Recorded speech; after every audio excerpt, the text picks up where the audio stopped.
إن الله وملائكته يصلون على النبي يا أيها الذين آمنوا صلوا عليه وسلموا تسليما.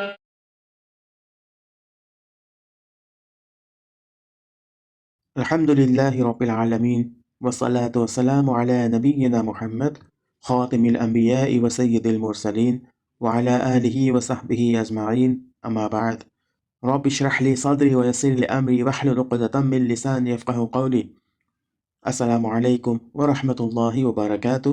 میں محمد عامر سورہ بنی اسرائیل کی تفسیر کی سیریز لے کر حاضر ہو چکا ہوں۔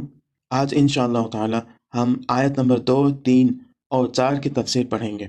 تو آئیے شروع کرتے ہیں ان آیتوں کی تلاوت کے ساتھ۔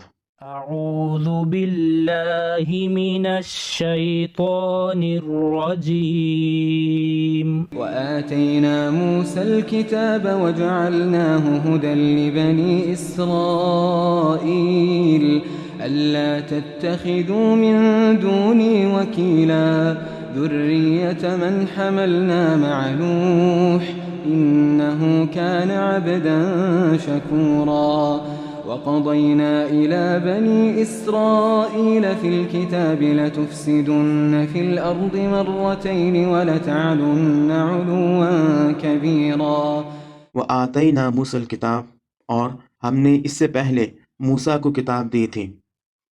وجعلناہ ھدی لبنی اسرائیل، اور اسے بنی اسرائیل کے لیے ہدایت کا ذریعہ بنایا تھا۔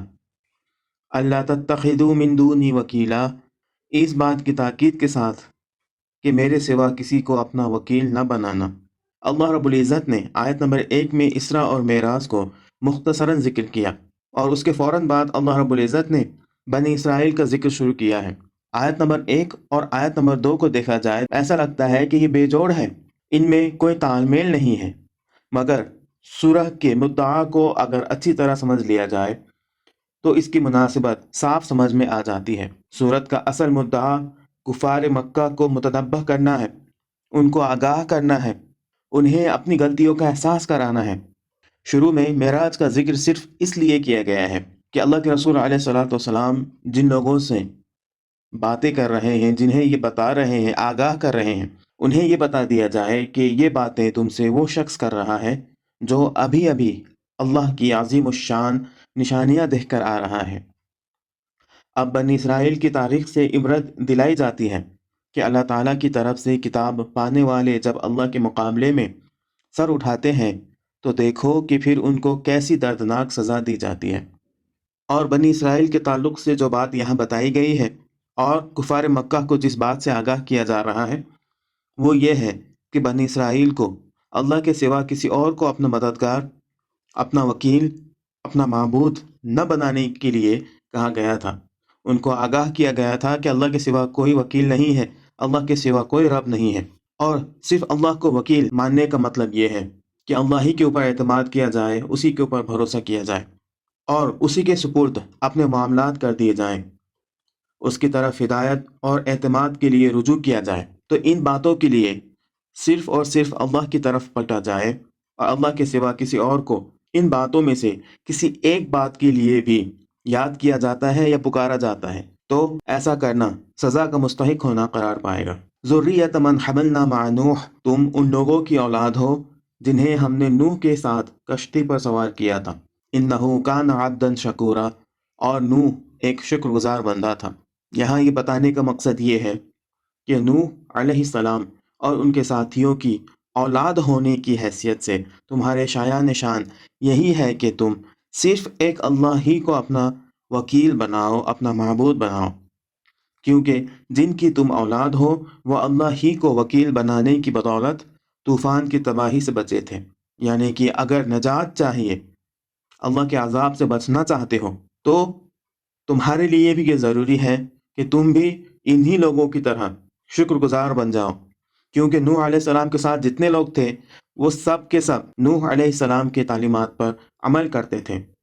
چونکہ نوح علیہ السلام کے بارے میں یہاں بتایا گیا ہے کہ وہ عبداً شکورا ہے، وہ شکر گزار بندہ ہے، تو اس سے یہ بات سمجھ میں آتی ہے کہ جو آپ کے ساتھ تھے وہ بھی شکر گزار تھے کیونکہ آپ کے تعلیم یافتہ تھے۔ تو کامیابی کے لیے کسی چیز کی اگر ضرورت پڑنی ہے تو وہ غیر اللہ کے اوپر بھروسہ کرنا نہیں ہے، بلکہ عبدن شکورہ بننا ہے، ایک شکر گزار بندہ بننا ہے۔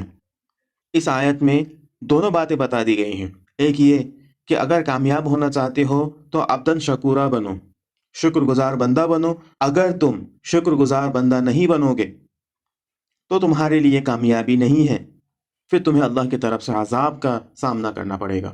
مزید آگے فرمایا گیا وَقَضَيْنَا إِلَى بَنِي إِسْرَائِيلَ فِي الْكِتَابِ، اب بنی اسرائیل کا اصل واقعہ شروع ہوتا ہے۔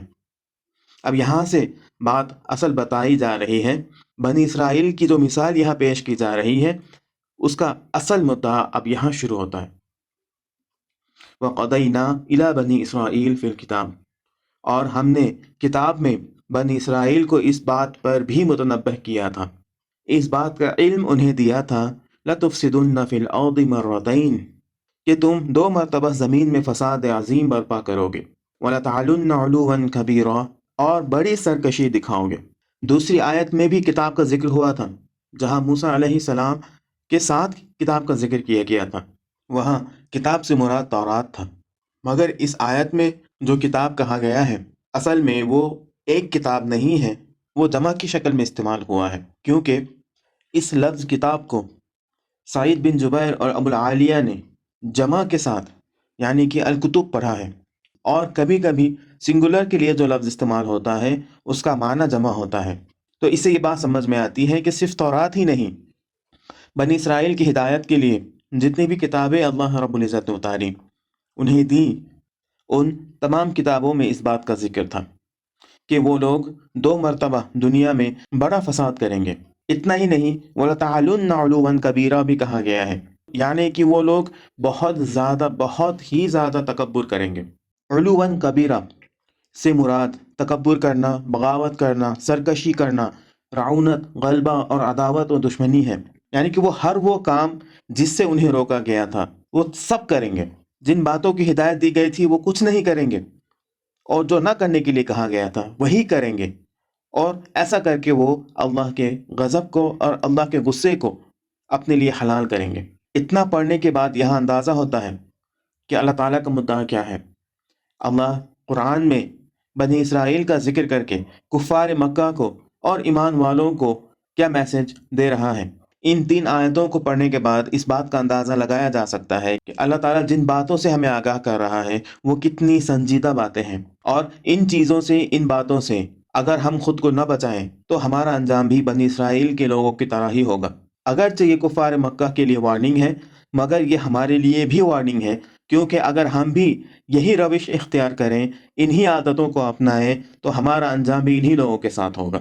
آج کے لیے اتنا ہی۔ اللہ رب العزت سے دعا ہے کہ اللہ ہمیں ان عادتوں سے بچنے کی توفیق عطا فرمائے، اور اللہ کے نیک بندوں میں ہمیں شامل ہونے کی کوشش کرنے کی توفیق عطا فرمائے۔